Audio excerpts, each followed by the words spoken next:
Boy at the back of the class. There used to be an empty chair at the back of my class, but now a new boy called Ahmed is sitting in it. He's 9 years old, just like me, but he's very strange. He never talks and never smiles, and doesn't even like lemon sherbet, which are my favorite. But when I learned the truth, Ahmed isn't strange at all. He's a refugee who has run away from a war, a real one, with bombs and bullies that hurt people. The more I find out about him, the more I want to help. That's where my best friend Josie, Michael, and Tom come in, because together we've come up with a plan. So I'm going to just read the first chapter. Chapter 1. The Empty Chair. There used to be an empty chair at the back of my classroom. It wasn't a special chair, it was just empty, because there was no one sitting in it. But then, one day, just 3 weeks after school started, the most exciting thing could ever happen to anyone happened to me and my three best friends. And it all began with that chair.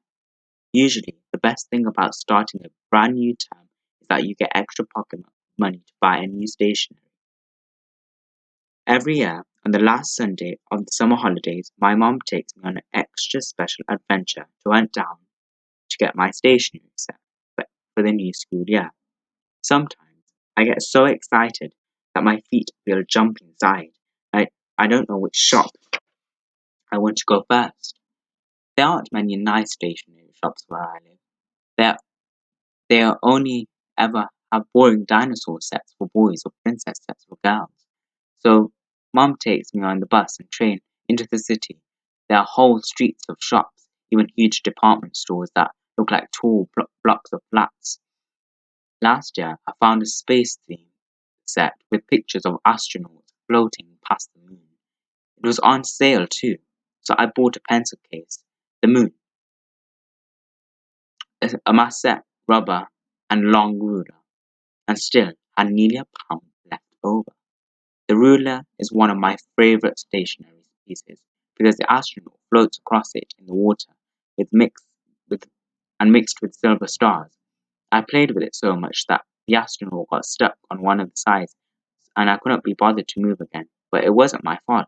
Mr. Thompson, our teacher last year, had such a boring voice that my hands needed something to do. That's why it's important to have fun stationery with you in class, because you never know when you need to stop your brain from falling asleep or doing something that might get you into detention. This year, I bought a Tintin and Snowy set.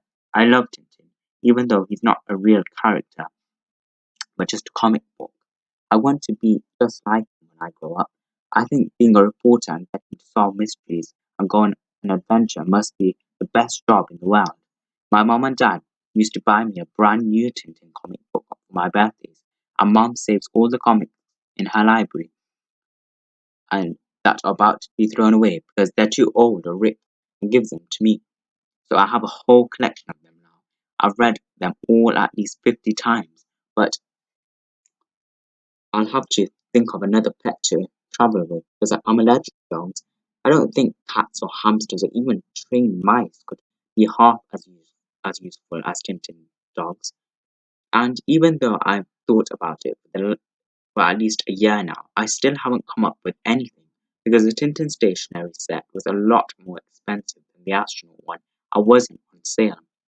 I could only buy a pencil case, a small ruler, and two rubbers. I had to think about it for a very long time. In the end, I decided to spend all my pocket money in one go, which I thought was worth it. Not just because everything had Tintin on it, but because if you press a button on the pencil case, Snowy barks and Captain Haddock voice cries out, "Blistering barnacles." I've already been told off for pressing it in the middle of the maths class this year. But if you can't press a barking dog button in maths, then I don't see the point of it. I don't like maths. Simple maths is fine, but this year we're learning about long division of square numbers and all sorts of things that make my brain hurt. Sometimes I ask for help, but it's embarrassing putting your hand up too many times to ask the same question. I'm lucky because Tom and Josie and Michael always help me with the things I get stuck with. There's my best friend, and we do everything together. Tom got short spiky hair and a sly smile and big Adam's apple that looks like a ping pong ball got stuck in his throat. He's the smallest of our group and he's always the funniest. He's only joined our class last year after his parents moved here from America. But we became friends instantly. He has three older brothers who all tease him and bully him, not seriously, only for a joke, but I think they steal his food too, which is why he's so skinny and always super hungry. I once saw him eat a whole pizza with extra toppings and a double cheeseburger for lunch and still not full up. So I hide my snacks and chocolate bars from him when I can. Josie has large brown eyes and at least a million freckles across her face. She's tall and gangly and always chewing on her hair. She's the fastest girl in our year and can kick a football past any goalie from the other side of the pitch. She's the coolest person and I've known her since we were 3. Our moms say we become instant friends the first day we started nursery, so they decided to become friends too. I don't really remember much about myself at that age, but Josie is in all my school memories. We even got our first detention together last year, all because of a hamster called Herbert. Josie and Josie had heard one of the upper school bullies say that he was going to flush our class hamster, Herbert, down the toilet at home time. Josie told me, and we decided to go on a hamster rescue mission. We hid Herbert in our rucksack before home time and took him straight to my house. But of course, Mum found out and made me take him back the very next day. I tried to explain that boring Mr. Thompson what had happened, but he wouldn't listen and gave me detention. And I even thought she didn't have to. Josie stood up and said she had helped me steal Herbert too, just so we could be in detention together. You know, a friend's best friend when you're willing to sit in detention with you. Michael, the neatest, puffiest afro out of all the boys in our year. Most people think he's weird, but not us.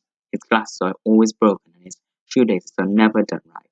So he's always tripping up or bumping into things when he walks. But we're all so used to it now that we never notice. He's mostly quiet, but when he does say something, grown-ups usually look impressed and say that's innocuous or in slight form, or use other strange words beginning with in. I don't know what they mean, but I guess they mean he's clever. Grown-ups always like coming up with long words for simple things. Michael get made, or Michelle gets made fun of a lot because she can't run, or he can't run fast or kick a ball in a straight line, but he doesn't care. I wouldn't care either if I was rich as him. His dad is a professor and his mom is a lawyer, and because they're always busy, they buy him all the latest gadgets and books and the coolest new games. We went to his house last year for his birthday party, we saw his room for the first time. It looked like inside of a toy store. I think it must be easier not to care about what people think when you got that many toys in your life. Josie and Michael are always competing with each other, so to see who can get the most gold stars, or in as in class. Michael is the best at history, and Josie is the best at maths. But I'm better at reading and spelling than most of them. Especially Josie. She hates reading and never ever reads anything out of class.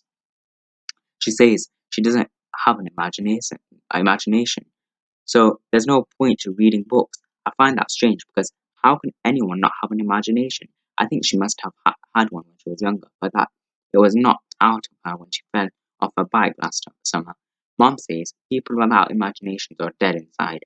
I don't think Josie is dead anyway. She talks too much.